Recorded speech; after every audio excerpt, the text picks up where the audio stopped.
Salut les gens, c'est Vince de la chaîne Vance et aujourd'hui on se retrouve pour une nouvelle vidéo pour la review de l'épisode 6 de l'attaque des titans. Aujourd'hui, beaucoup de choses à dire, un épisode qui a fait un petit peu polémique on va dire, mais tout ça on va en parler. Je vais un peu condenser ma review parce qu'avant le plus souvent ce que je faisais c'était un récap et puis j'analysais après. Là je vais condenser, je vais juste dire qu'est-ce qu'on a appris. Et ça sera beaucoup plus rapide comme ça. Et puis beaucoup plus agréable pour vous de pas revoir tout simplement et entendre ce que vous avez vu.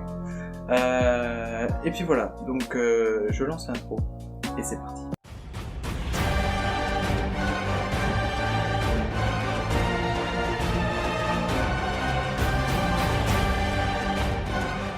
Donc, qu'est-ce qu'on a appris durant cet épisode ? Eh ben déjà, dès les premières secondes, on a la révélation de qui est le marteau d'armes. Alors en fait, c'est la sœur, si je me rappelle bien, c'est bien la sœur. La sœur, oui, je pense que c'est la sœur. La sœur de Willy Tybur. Donc celle qui était habillée un peu je sais pas, en femme de ménage, en femme de chambre, un peu.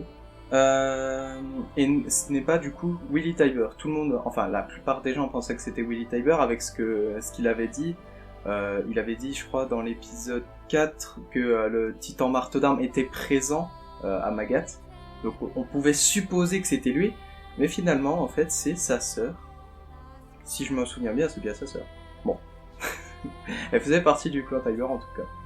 Et voilà, donc déjà on apprend cela. Ensuite, on a, même si on l'avait déjà vu dans le trailer, on a bien sûr le marteau d'armes. Un peu différent du trailer, mais voilà. Donc on a le marteau d'armes. On a aussi bien sûr le titan d'Eren. Donc voilà, un combat entre le marteau d'armes et le titan d'Eren qui, pour l'instant, Eren a l'air d'avoir gagné, vu qu'il a réussi à avoir le cristal dans lequel le possesseur du titan est caché. Et du coup, ça c'est une nouvelle capacité. On apprend de nouvelles capacités des titans avec le marteau d'armes. Le marteau d'armes, il est capable de construire des armes qu'il a créées lui-même.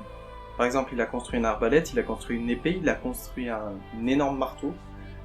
Même si l'épée, je sais pas pourquoi ils l'ont mis, parce que contre des trucs qui voltigent, c'est un peu compliqué avec une épée. Voilà, je sais pas pourquoi ils ont fait ça. Pourquoi ils ont rajouté cette scène qui n'était pas dans le manga en fait. Mais bon, c'était un choix de l'équipe, je pense. Ensuite, on a aussi le fait que le marteau d'armes se crée par ses pieds. Et non pas par sa nuque. C'est ce qui a d'ailleurs permis à Eren de comprendre, même si, bon, j'en reparlerai après, même si c'était voyant, qu'il y avait un câble en fait au pied du marteau d'armes et que le vrai possesseur est caché dans le cristal. Alors, je pense que elle s'est mise dans un cristal, donc ça veut dire qu'elle peut en ressortir techniquement, je pense. Et du coup, c'est un peu le nouveau style de combat du marteau d'armes. Ensuite, bien sûr, révélation de cet épisode, on a le bataillon d'exploration qui est de retour avec Mikasa, bien sûr, avec Levi. On a aussi Jean, Connie et la très belle Sacha.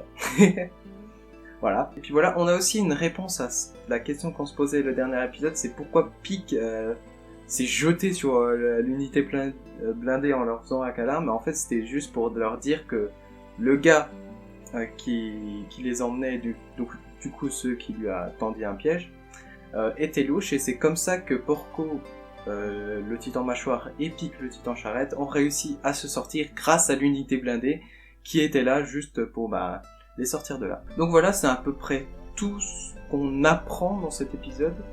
Je suis en train de réfléchir s'il n'y a pas autre chose, mais normalement je crois que c'est tout. Maintenant, on va plus parler de l'épisode en détail en marquant des points positifs et des points négatifs. Et tout d'abord en point positif, c'est la scène qu'il n'y avait pas dans le manga au tout début de l'épisode avec Tybur qui dit au revoir à ses enfants et à toute sa famille.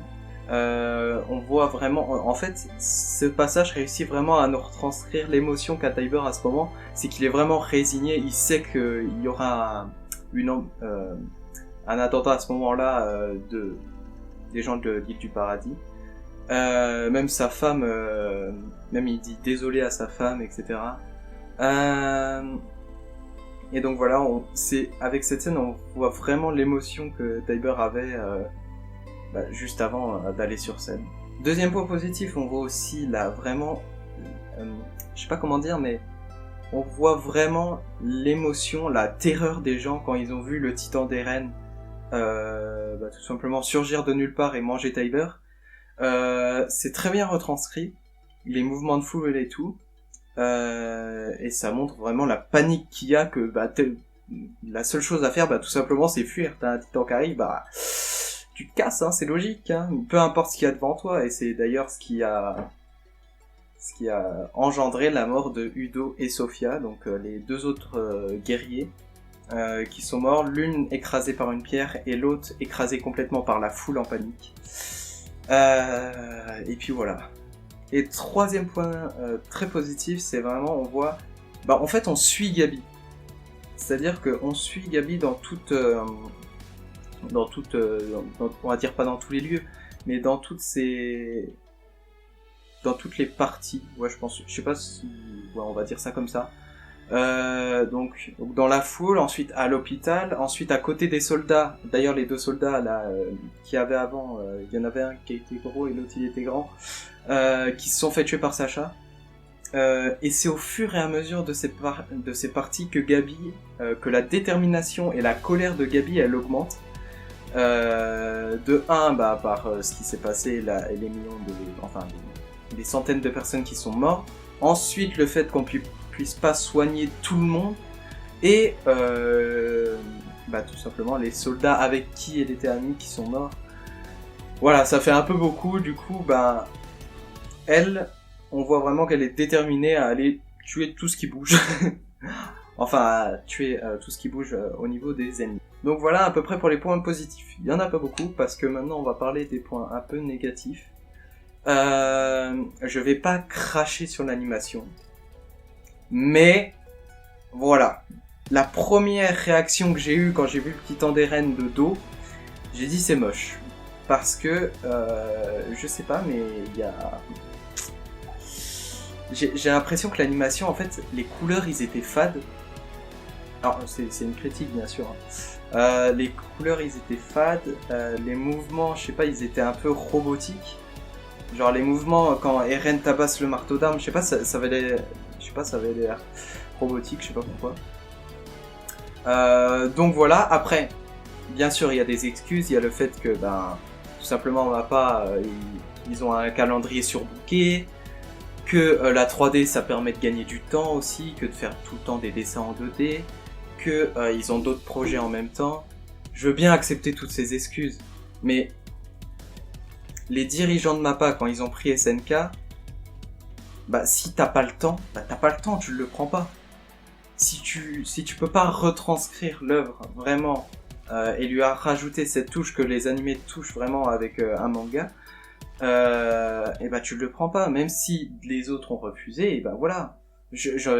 Personnellement, je préfère attendre, c'est pas grave. Je sais qu'il y en a qui peuvent pas attendre, mais je préfère attendre pour avoir une très bonne animation. Après, le fait qu'ils aient d'autres projets, c'est vrai que ils ont quand même Jujutsu Kaisen, donc un manga qui devient très populaire, malgré qu'il n'y ait pas énormément d'épisodes. Ils ont aussi un autre manga, un autre animé, mais je sais plus exactement c'est lequel, je me rappelle plus du tout du nom. Je le mettrai, sinon, c'est pas grave. Mais voilà, donc, les dirigeants de MAPPA, quand tu prends un animé, sois-en sûr que tu peux le retranscrire, et sois-en sûr que t'as le temps de le faire. Parce que faire tout ça en un an, ça a été compliqué. C'est pour ça qu'ils ont choisi on va dire la 3D, enfin la CGI, pour justement que ce soit plus facile et puis beaucoup plus rapide à faire.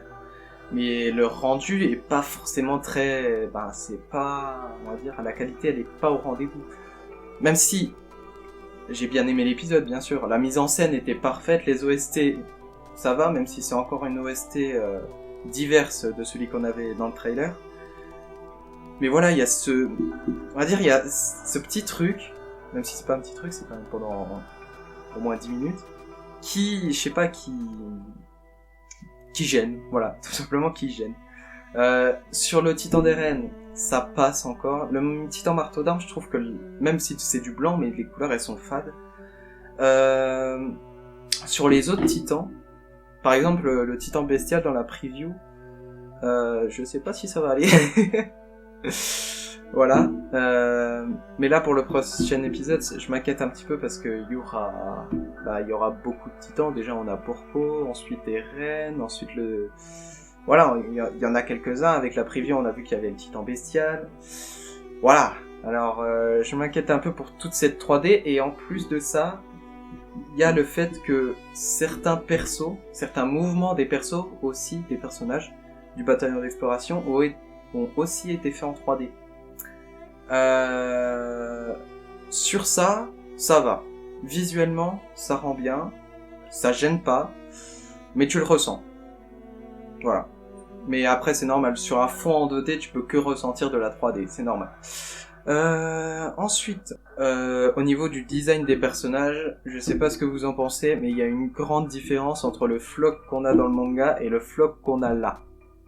Floch, si vous vous rappelez, c'est celui qui a réussi à sauver Erwin en le trimballant sur son dos, en se protégeant derrière le cheval. Vous savez, quand il y a eu la salve du titan bestial avec les pierres. Mais entre les deux, je trouve qu'il y a un grand changement. Son visage, il est beaucoup plus arrondi. Ses cheveux, j'ai l'impression qu'ils sont beaucoup plus courts que dans le manga. Je vous mettrai 2 images pour comparer si je les trouve. Je vous mettrai 2 images, mais je sais pas, mais ça me gêne un petit peu.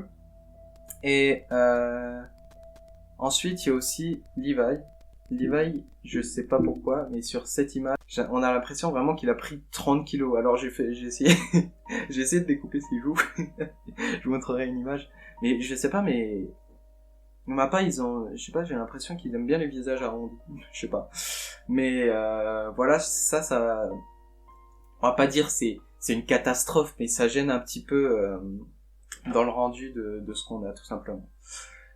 Donc voilà, qu'est-ce que j'ai à dire d'autre ? Un dernier point négatif, c'est que on a eu une scène dans le trailer du marteau d'armes qui était vraiment très bien. Ils l'ont pas mis. Alors je pense que c'est au niveau de la mise en scène qui allait pas, du coup ça allait pas dans la scène, tout simplement. Mais franchement, elle était beaucoup mieux faite que celle qu'on a eue. Après, c'est un choix de l'équipe, donc c'est normal. Alors bien sûr, voilà, toutes ces critiques, c'est bien sûr du positif. Je vais pas descendre l'animé, je vais pas descendre le studio Mappa, ça sert à rien. De toute façon, là, ils l'ont. SNK, on va bien voir ce qu'ils vont en faire dans les autres épisodes. Je peux pas m'attarder sur un seul épisode et tout simplement dire « Oh, Mappa, ils font de la merde, tout simplement. » Non, je peux pas dire ça. Faut d'abord attendre qu'ils aient fini tous les épisodes et après, on pourra en parler. C'est pour ça qu'il faut pas non plus juger trop vite par rapport à ça. Ensuite... donc voilà, c'est à peu près tout ce que j'avais à dire. Si vous voulez venir parler avec nous des SNK ou tout simplement parler avec moi des SNK, je vous invite à rejoindre notre Discord. Je vous dis à la prochaine pour une nouvelle review, pour de nouvelles vidéos, et à la prochaine. Ciao.